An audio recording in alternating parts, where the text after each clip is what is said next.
Dear students, आज हम class 10th की फिजिक्स पढ़ाने जा रहे हैं। जैसा कि बच्चों लेक्चर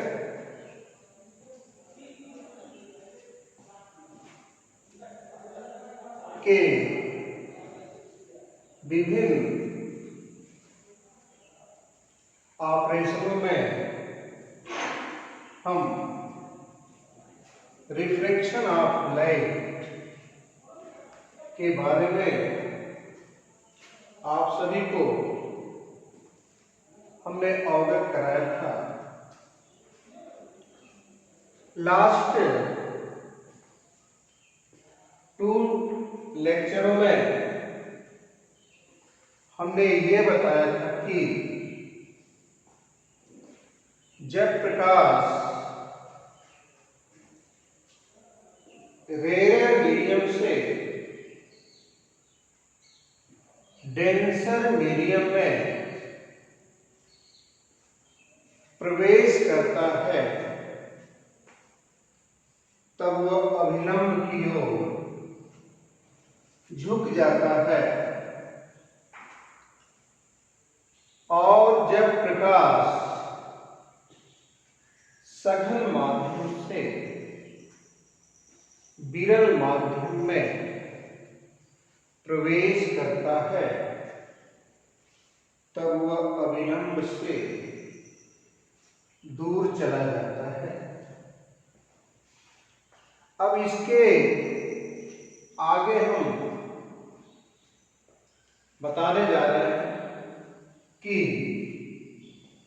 रिफ्रैक्टिव इंडेक्स अपवर्तनांक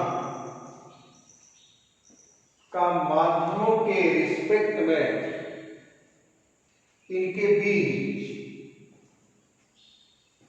क्या संबंध हो सकता है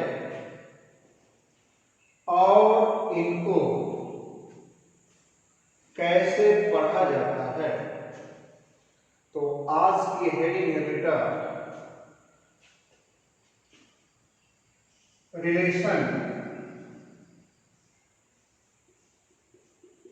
रिलेशन ऑफ रिफ्रैक्टिव इंडेक्स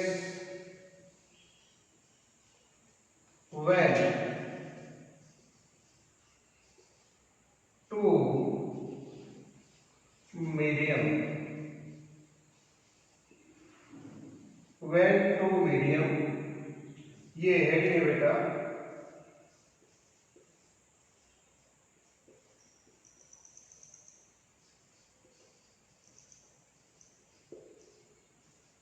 तो इस हेडिंग को आप लिख लें। हमें रिफ्रैक्टिव इंडेक्स का संबंध के रूप में कुछ फार्मूले बताएंगे, आप इसको आसानी से समझ जाएंगे। आप हेडिंग डाल लिए होंगे। तो 2 मीडियम में बेटा 2 माध्यम में हम एयर और ग्लास ले रहे हैं। एयर और ग्लास, तो एयर और ग्लास का ध्यान दीजिएगा बेटा। ये आपके पास 2 मीडियम है, इधर बेटा एयर कर दे रहे हैं और ये आपका ग्लास है। ये जो है बेटा आपका ग्लास है। 2 आपके मीडियम हो गए। ये बेटा आपका ग्लास है।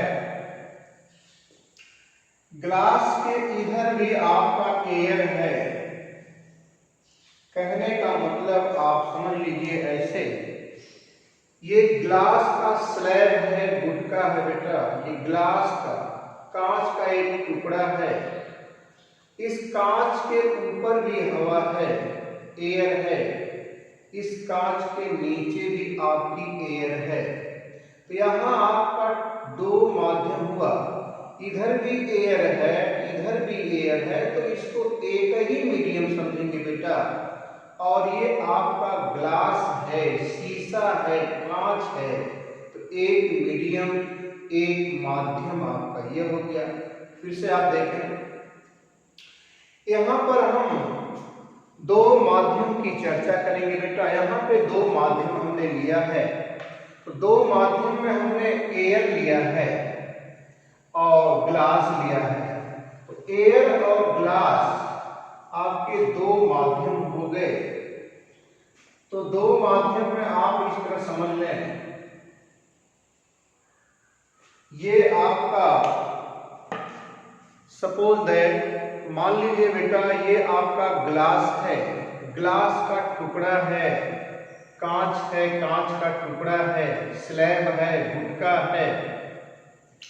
तो इस कांच के स्लैब या गुटके के ऊपर भी एयर है, हवा है, और इस कांच के टुकड़े के नीचे भी तो एयर है।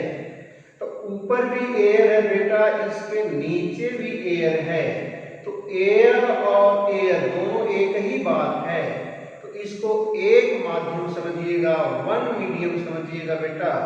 और ये आपका ग्लास है, शीशा है, इसको दूसरा मीडियम समझिएगा। तो यहाँ दो माध्यम हो गया बेटा। तो इस एयर को आप वन मान सकते हैं बेटा, ग्लास वाले को आप टू कह सकते हैं। फिर एयर है बेटा, ये ग्लास है, फिर एयर है, एयर वाले को वन ही मानेंगे। इस ग्लास के टुकड़े के ऊपर एयर है, इसको पहला मीडियम आप समझेंगे। ये ग्लास का टुकड़ा है बेटा, इसको दूसरा मीडियम समझेंगे, दूसरा माध्यम समझेंगे। और इस ग्लास के टुकड़े के नीचे भी तो एयर है, उसको भी पहला ही माध्यम समझेंगे, तीसरा माध्यम नहीं। जब इसका नेचर, इसका प्रकृति स्वभाव अलग रहता तब न तीन माध्यम होता। तीन माध्यम ऐसे समझ लें, ये बेटा एयर है, ये ग्लास है। अगर यहाँ वाटर रहा होता, जल रहा होता, तो तीन माध्यम हो जाते, एयर एक, ग्लास दो, वाटर तीन। लेकिन यहाँ पे दो ही माध्यम है, ग्लास के ऊपर भी एयर है, ग्लास के नीचे भी एयर है। तो एयर वाले को वन मीडियम और ग्लास वाले को टू मीडियम। ये भी एयर है बेटा, तो इसको भी आप जो है वन मीडियम ही मानेंगे। एक चीज हमने आपको बताया था, जिस माध्यम से प्रकाश आता है वहां के अपवर्तनांक को n1 मान लिया जाता है, और जिस माध्यम में प्रकाश जाता है n2 मान लिया जाता है। लेकिन इसकी जरूरत यहाँ पे नहीं पड़ेगी बेटा। अब आप इसको समझिए, यहां पर एक नॉर्मल खींचेंगे, अभिलंब खींचेंगे, ये एक नॉर्मल हो गया। अब एयर बेटा, एयर से प्रकाश की किरण जो है, प्रकाश की जो रे है, वो ग्लास में आएगी। तो एयर से बेटा ग्लास में आ रही है, एयर से ग्लास में। तो एयर जो बेटा, एयर जो है रेयर मीडियम होगा with respect to glass, glass के सापेक्ष। तो ग्लास आपका क्या होगा, डेंसर मीडियम होगा बेटा, सघन माध्यम होगा। तो जब प्रकाश विरल माध्यम से सघन माध्यम में प्रवेश करती है तो अभिलंब की ओर झुक जाती है। तब ये किरण जो है बेटा, ये जो इंसिडेंट रे है, वह जब विरल से सघन में जाती है, रेरर मीडियम से डेंसर मीडियम में जाती है, तो अभिलंब की ओर झुक जाती है, बेंड टुवर्ड्स नॉर्मल। तो ये किरण जो बेटा, ये जो रे है अभिलंब की ओर ये झुक जाएगी, ये झुक गई है। इस एंगल का नाम बेटा आई देना, आपतन कोण। इस कोण का नाम अपवर्तन कोण आर लिखना होगा, स्मॉल आर। अब क्या होगा बेटा, प्रकाश की जो किरण है ये कांच के निचली सतह पे आ चुका है। तो प्रकाश की किरण निचली सतह पे आ चुका है, तो इस पर भी एक नॉर्मल खींचेंगे, एक अभिलंब खींचेंगे, तो ये एक नॉर्मल हो गया, ये भी नॉर्मल है बेटा, आपका ये भी नॉर्मल है ना। अब ये बात समझिएगा, अब देखिए प्रकाश कहाँ आ चुका है, ध्यान दीजिएगा। प्रकाश की जो रे है, प्रकाश की जो किरण है, ग्लास के बॉटम पे आ चुकी है, तली पे आ चुकी है। अब इस तली से जाना है बेटा किसमें, एयर में जाना है।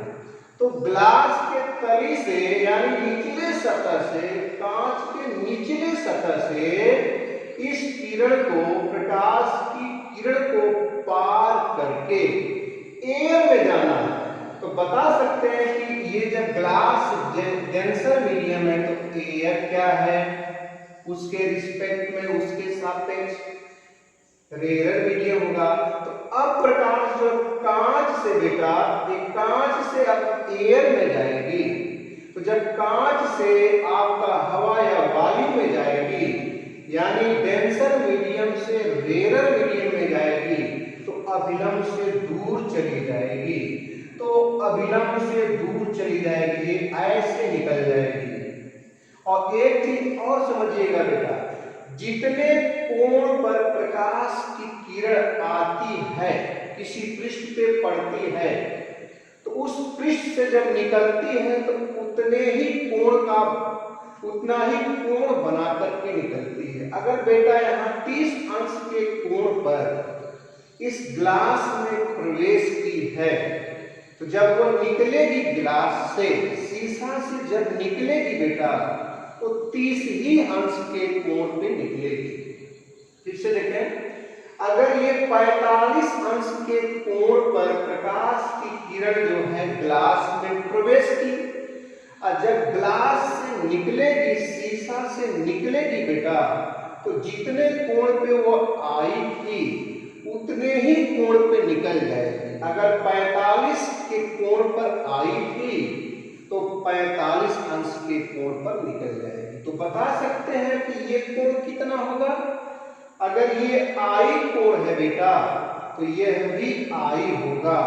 अगर ये 30 अंश का कोण रहा होता बेटा, तो यह भी 30 अंश का कोण, यानी जितने अंश के कोण पर प्रकाश की किरण किसी पृष्ठ पर, किसी पृष्ठ में प्रवेश करती है, तो उतने ही कोण पर उस पृष्ठ से बाहर निकल जाती है। यानी जब ये आई है बेटा, तो यह भी आपका आई होगा। यहां हमने P मान लिया बेटा, और यहां हमने Q मान लिया। एक बार पुनः समझ लें, यहां आपके दो माध्यम है बेटा, टू मीडियम है। टू मीडियम में बेटा एक एयर है और एक ग्लास है। ये ग्लास का टुकड़ा है, इसी में प्रकाश को आना है बेटा। इधर एयर है, इधर भी एयर है।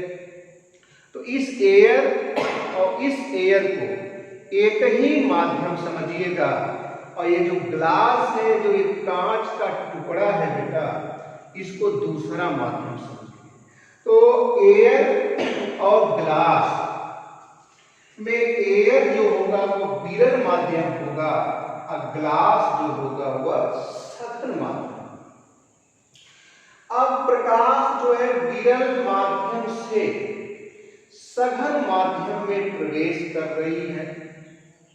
तो जब विरल से सघन में प्रकाश की किरण प्रवेश करती है तब वो अभिलंब की ओर झुक जाती है। ये आई है बेटा, फिर अभिलंब की ओर झुक गई।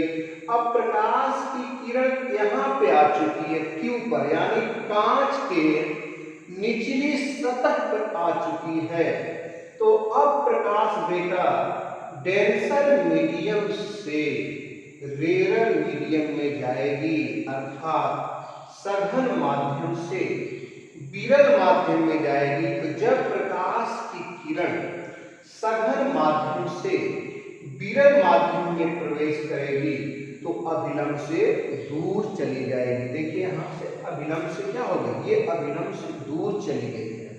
और एक और हमने बताया है कि जितने कोण पर ये प्रकाश की किरण प्रवेश करेगी पृष्ठ में, ठीक उतने ही कोण पे वह जो है एग्जिस्ट होगी, निर्गत होगी, निकलेगी। अगर ये 30 अंश के कोण पर आई है तो इस ग्लास से कितने अंश के कोण पे निकलेगी, 30 अंश के कोण पे निकलेगी। अर्थात ये कोण अगर आई है बच्चों तो यह भी कोण आई होगा। और जितने पृष्ठ बनेंगे बेटा उतने ही नॉर्मल खींचेंगे। देखिए यहाँ एक पृष्ठ था बच्चों, तो यहाँ हमने एक नॉर्मल खींचा, प्रकाश की किरण ऐसे मुड़ करके फिर यहाँ आ गई इस पृष्ठ पर। तो जब दूसरे पृष्ठ पर आ गई बेटा तो वहां पर भी हमने एक नॉर्मल एक अभिलंब खींचा। तो जितने आपके पृष्ठ बनेंगे बेटा उतने आपको नॉर्मल यानी अभिलंब खींचना पड़ेगा। आप समझ गए होंगे। अब इसमें बेटा हम स्नेल का नियम लगाएंगे। स्नेल का नियम, अब हम स्नेल का नियम लगाने जा रहे हैं, यूजिंग प्रयोग करने जा रहे हैं, using Snell's law at point P। हम P पर स्नेल का नियम, पहले स्नेल का नियम आपको लिख दे बेटा। स्नेल का नियम क्या है, फार्मूला क्या है, साइन आई बटे साइन आर, साइन आई बटे साइन आर बेटा बराबर n2 बटे n1 बराबर n, ये लिखा जाता है। थोड़ा ध्यान से समझिए। स्नेल का नियम हम लगाने जा रहे हैं P पर बेटा, देखो ध्यान से सभी को। साइन P पे देखिए, साइन ये जो कोण होगा वो आई है, पहले ऊपर वाला कोण लिखा जाएगा बेटा। देखो आई लिखा है ऊपर वाला, आपतन कोण, तो आपतन कोण ऊपर वाला ये आई लिखेंगे यहाँ पे। आप बटे कर देंगे बेटा नीचे वाला कोण, ये नीचे वाला जो किरण मुड़ गई है तब अभिलंब से कितना कोण बनाइए वो कोण लिया जाता है। तो ये हो जाएगा आर, तो साइन आर लिखना बेटा बराबर, हम इसको लेकर चल रहे हैं, इस वाले को और इसको लेकर चल रहे हैं, साइन आई बटे साइन आर बराबर है। कैसे लिखा जाएगा ध्यान दीजिएगा, यहाँ पे समझने की बात है। अब यहाँ आप यन लिखना, हम इस पॉइंट को लेकर चल रहे हैं, यन लिखना बेटा, यन हो गया। आप देखो पहले माध्यम से आ रही है, यहां से आ रही है, तो यहाँ एक लगाना, बताएंगे एक क्या है, और दूसरे माध्यम में आई है तो यहाँ दो लगा देना। यहाँ अगर चाहो तो ऐसे लिखो, यहाँ यन लिख लिया बेटा, यन। प्रकाश की किरण किससे आई है, एयर से, तो यहाँ ए लगा देना। किसमें आई है बेटा, ग्लास में, तो यहाँ जी लगा देना। इसका मतलब क्या हुआ बेटा, कैसे पढ़ा जाता है ये जो बेटा, इसको सापेक्ष पढ़ा जाता है। सापेक्ष कैसे, पहले माध्यम के साथ, पहला लिखा है, पहले माध्यम के सापेक्ष, ये दो है, दूसरे माध्यम का आयन को कहते हैं अपवर्तनांक। अपवर्तनांक हो गया। फिर से देखिए यहां जो लिखा है बेटा उसको सापेक्ष पढ़ेंगे। तो पहले माध्यम के सापेक्ष दूसरे माध्यम का अपवर्तनांक, इसको क्या पढ़ेंगे बेटा? ए से एयर है, जी से ग्लास है, एन से अपवर्तनांक है। ऊपर वाले को सापेक्ष पढ़ेंगे बेटा। तो एयर के सापेक्ष ग्लास का अपवर्तनांक, एयर के सापेक्ष ग्लास का अपवर्तनांक, पहले माध्यम के सापेक्ष दूसरे माध्यम का अपवर्तनांक। ठीक, समझ में आ गया होगा। पुनः हम बताएंगे। अब लगाएंगे क्यू पर बेटा, also at Q, also at Q पे लगा देना। देखो ये बेटा आर है, तो ये कोण बता सकते हैं कितने का होगा? ये कोण आर है बेटा, तो यह भी कोण आर होगा एकांतर कोण से, अल्टरनेटिंग एंगल से। तो ये कोण बच्चों अगर आर है तो यह भी कोण आपका आर ही होगा। तो ये आर है तो एकांतर कोण से यह भी आर होगा। अब स्नेल का नियम लगाने जा रहे हैं, ध्यान दीजिएगा बेटा। पहले लिखेंगे बेटा साइन, आई मत लिखना, यहां आई नहीं, ऊपर वाला कोण। आई बार बार याद न करें, घटे न। आई जो है ऊपर वाला कोण है, तो यहां ऊपर वाला कोण क्या बेटा? आर। तो साइन आर बटे साइन लिखना नीचे वाला कोण, तो नीचे वाला कोण आई है, तो आई लिखना। पिछले के एकदम आंख बंद करके नहीं फार्मूला लगाना बेटा, समझना है। पहले क्या करेंगे? साइन लिखिए, साइन हो गया। यहां कोण कौन लिखेंगे? ऊपर वाला, तो क्यू के ऊपर वाला आर है बेटा, तो हमने आर लिख दिया। फिर साइन लिखिए, साइन। अब यहां आर नहीं लिखना है, आर का मतलब यहां नहीं, आर नीचे वाला कोण है, तो उसके नीचे वाला कोण क्या बेटा? क्यू के नीचे आई, तो यहां आपने आई लिख दिया। बराबर बताएंगे। अब किसमें से प्रकाश आ रहा? दो से दूसरे माध्यम से पहले माध्यम में आ रहा, ये हवा में आ रहा। यहां क्या लिखेंगे? दो एन, यहां क्या लिखेंगे? पहले में आ रहा वन, बराबर क्या लिखेंगे बेटा वहां पे? बताइए। ग्लास से किसमें आ रहा है? एयर में, तो हो जाएगा G N A. G N A का मतलब क्या हुआ? जी एन ए का मतलब क्या हुआ? ग्लास के सापेक्ष एयर का अपवर्तनांक, ग्लास के सापेक्ष एयर का अपवर्तनांक। अब यहां जो नियम लग रहा है बेटा उसको हम पुनः बता दे रहे हैं। जैसे आपसे कोई कहे कि हाँ स्केल का नियम बताओ, लगाओ जरा, बताओ क्या होगा। चलो ये आपका 10 अंश है, ये आपका 5 अंश है। यहां स्नेल का नियम लगाइए। कोई लड़का बताए स्नेल का नियम कैसे लगेगा बेटा, बता सकते हो? तो साइन ऊपर वाला आई की जगह 10, नीचे वाला 5, तो साइन 5 अंश बराबर यन लिख लीजिएगा। तो स्नेल का नियम जब लगाया जाता है बेटा, तो साइन आई बटे साइन आर बराबर एन टू बटे एन वन बराबर एन, ये तो नियम है बेटा। जब लगाते हैं तो ध्यान दीजिए, पहले लिखिए साइन, साइन लिखने के बाद देखिए ऊपर कौन कोण है? पी के बिंदु पर आई, आई लिखे। फिर लिखो बेटा साइन लिखो, आर मत लिखो, साइन लिखो।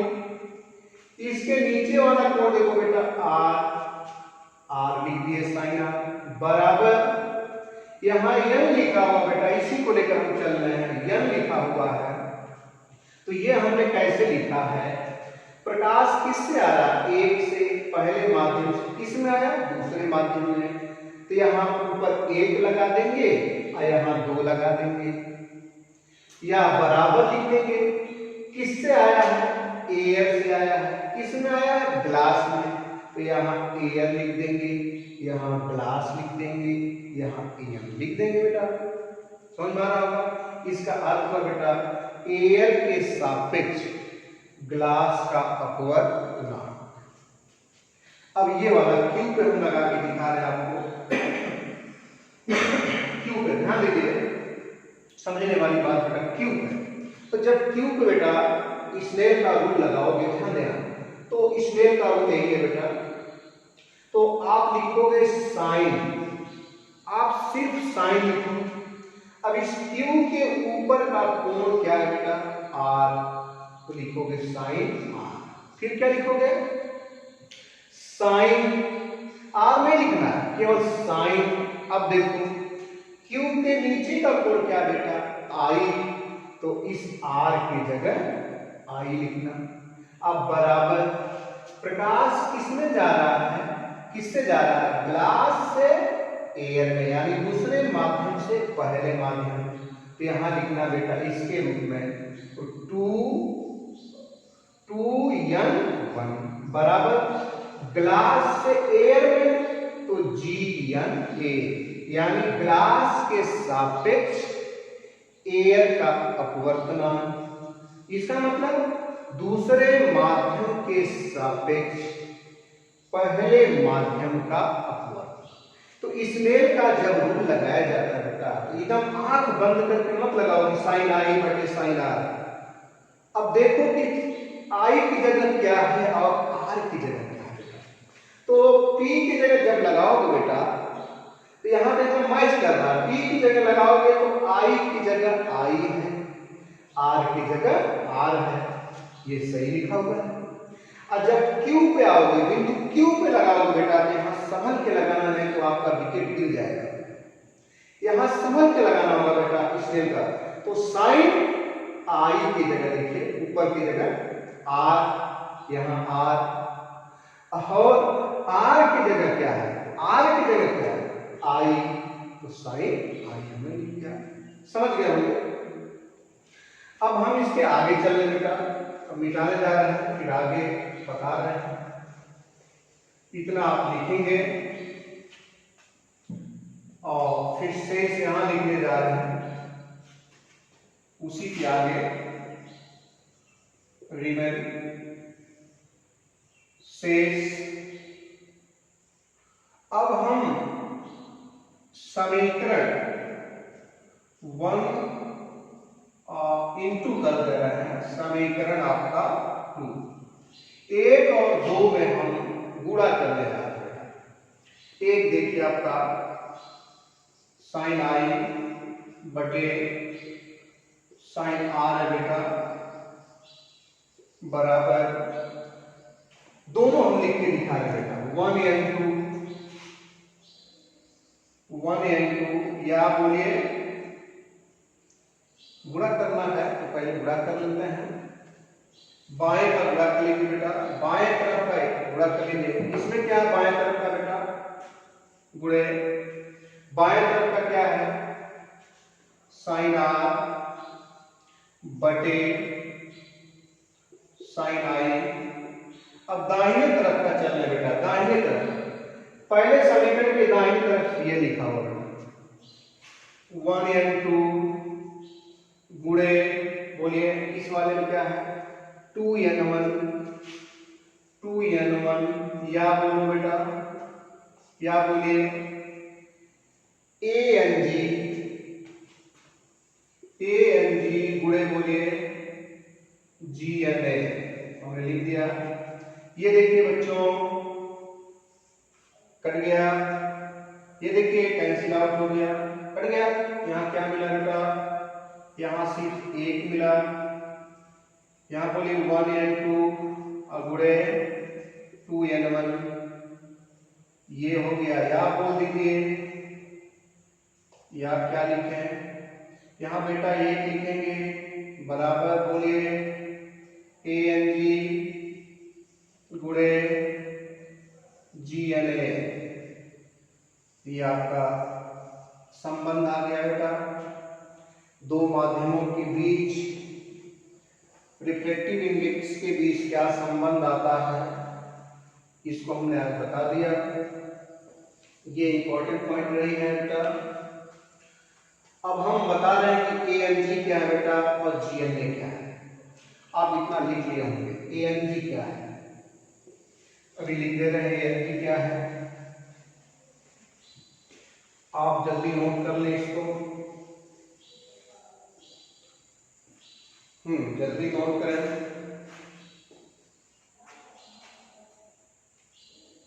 लिख लिए होंगे ANG और GNA 1n2 क्या है, आप नोट में समझो बेटा।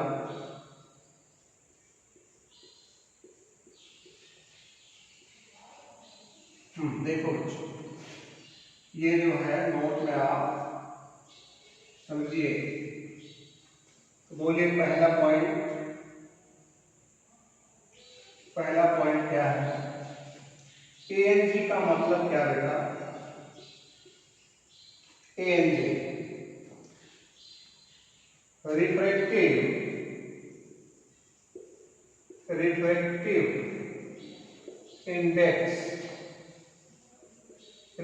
Index of glass respect to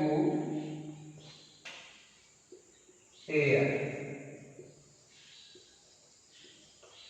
यानी क्या हुआ बेटा, हिंदी में क्या हुआ, कांच का या हवा के सापेक्ष कांच का अपवर्तनांक या कांच का अपवर्तनांक हवा के सापेक्ष, यानी बेटा होगा हवा के सापेक्ष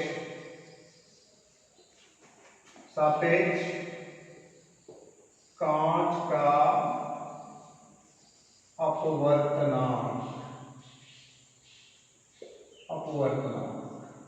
या ऐसे भी पढ़ सकते हैं बेटा, कांच का हवा के सापेक्ष अपवर्तनांक। इसका बता सकते हो बेटा GNA का मतलब बताइए, रिफ्रैक्टिव, बोलिए रिफ्रैक्टिव इंडेक्स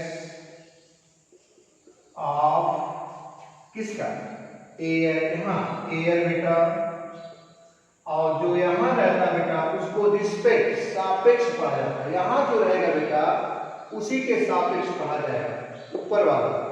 तो यहां आपका क्या बेटा, रिस्पेक्ट, यहां क्या ग्लास, रिस्पेक्ट टू ग्लास, तो रिस्पेक्ट टू ग्लास हो गया। हिंदी में क्या पढ़ेंगे बेटा, बता सकते हैं, क्या पढ़ेंगे, कांच के सापेक्ष, जो ऊपर रहेगा उसके सापेक्ष, कांच के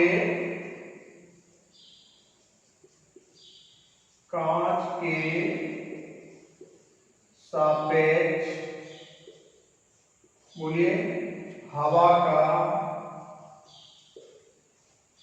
का अपवर्तनांक। जो ऊपर लिखा रहता है बेटा उसको सापेक्ष पढ़ते हैं और इसको अपवर्तनांक, और यह का मतलब कोई अपवर्तनांक है। क्या पढ़ेंगे बेटा, फिर से देख लें, ANG का मतलब क्या हुआ, हवा के सापेक्ष कांच का, यन का मतलब अपवर्तनांक, हवा के सापेक्ष कांच का अपवर्तनांक। यन का मतलब बेटा अपवर्तनांक या रिफ्रैक्टिव इंडेक्स। इसको क्या पढ़ेंगे बच्चों, कांच के सापेक्ष हवा का अपवर्तनांक। ये हो गया। इसको बता सकते हैं आप। तीसरा पॉइंट 1n2, इसको 1n2 क्या होगा बेटा? पहले माध्यम के सापेक्ष दूसरे माध्यम का अपवर्तनांक। तो क्या हुआ, क्या पढ़ेंगे बेटा? रिफ्रैक्टिव इंडेक्स ऑफ, बोलिए, रिफ्रैक्टिव इंडेक्स ऑफ ये two medium of two medium respect to first medium, respect to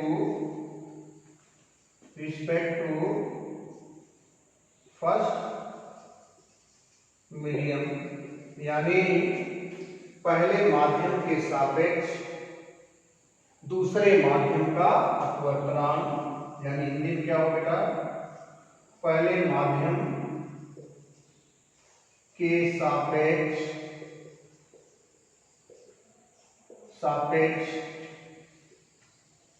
दूसरे माध्यम का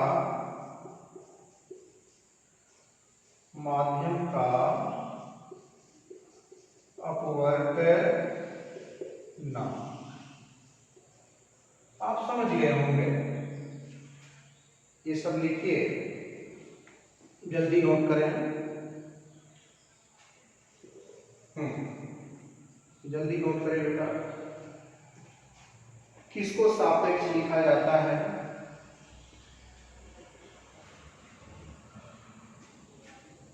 लिख लिए होंगे।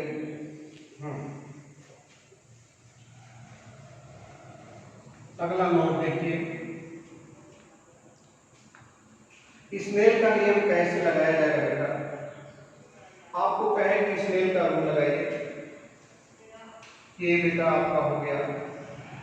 चलिए, ये बेटा 60 अंश का कोण है और ये 30 अंश का कोण है बेटा, और इसमें स्नेल का रूल लगाना है बच्चों। तो कोई बच्चा बता सकता है कि आई की जगह क्या बेटा? ये आई है बेटा, तो आई बराबर क्या लिखोगे बेटा? 60 अंश। आर की जगह क्या बेटा? आर की जगह 30 है। तो स्नेल का नियम क्या होता है? साइन आई बेटा, साइन आर बराबर क्या होता है? n2 बटे n1 बराबर n। n2 n1 का मतलब है बेटा, ये n1 है और ये n2 है, और ये झुक गया बेटा कि ये rm होगा, और ये झुक गया कि ये dm होगा। rm से dm पे जाता है तो झुक जाता है। अब इसका मान, अच्छा इसका मान निकालना है बेटा। तो अब बोलो साइन लिखो, आई मत लिखो, अभी बता ना दिए थे इसके पहले, तो साइन लिखो। अब देखो आई की जगह क्या है? ऊपर वाला जो नॉर्मल से सटा हुआ है बेटा, जो ऊपर वाला है आपका, जो इंसिडेंट रे और नॉर्मल के बीच एंगल है बेटा, ये इंसिडेंट रे है बेटा और ये रिफ्लेक्टेड है। इंसिडेंट रे और नॉर्मल के बीच जो कोण है वही आई होता है, यानी ऊपर वाला। तो 60 अंश लिखना। फिर बताओ आर कैसे पहचानोगे? रिफ्लेक्टेड रे और नॉर्मल के बीच का कोण 30 अंश बेटा, तो साइन लिखो, 30 अंश लिखो बराबर n2 बटे n1 लिखो, चाहे n लिखो, आपकी मर्जी, स्वेच्छा से जो लिखना हो, चाहे n2 बटे n1 लिखो बेटा या n लिखो, जो लिखना हो आप लिख सकते हो। तो साइन 60 का मान बताओ बेटा। साइन 60 का मान कड़ी में 3 बटे 2, साइन 30 का मान 1 बटे 2, तो ये कर गया, कितना हुआ बेटा? कड़ी में 3, इसलिए n2 बाई n1 बराबर n का मान कितना आया? कड़ी में 3। अब कड़ी में 3 का वर्गमूल कितना होगा बेटा? यानी कड़ी में 3 का मान कितना होता है? यानी 3 का वर्गमूल कितना होता है? 1.732, यानी कड़ी में 3 का मान 1.73 या 3 का वर्गमूल लिया जाएगा, रूट लिया जाए, 3 का वर्गमूल या रूट लिया जाए तो उसका मान आता है 1.73, यानी n का मान कितना आ गया, अपूर्णांक का मान कितना आ गया 1.732। sin 60 का मान कड़ी में 2, कड़ी में 3/2, sin 30 का मान 1/2, 2 ऊपर चला जाएगा, तो 2 ऊपर चला जाएगा 2 से ऊपर क्या n का मान। तो इसमें का रूप ऐसे लगाया जाता है, समझ गए होंगे, इसको नोट कर लें। इसी के साथ आज का लेक्चर समाप्त होता है और आप सभी बच्चों को अच्छे स्वास्थ्य, अच्छे भविष्य और खुशहाल रहने की बहुत बहुत हार्दिक शुभकामनाएं। धन्यवाद।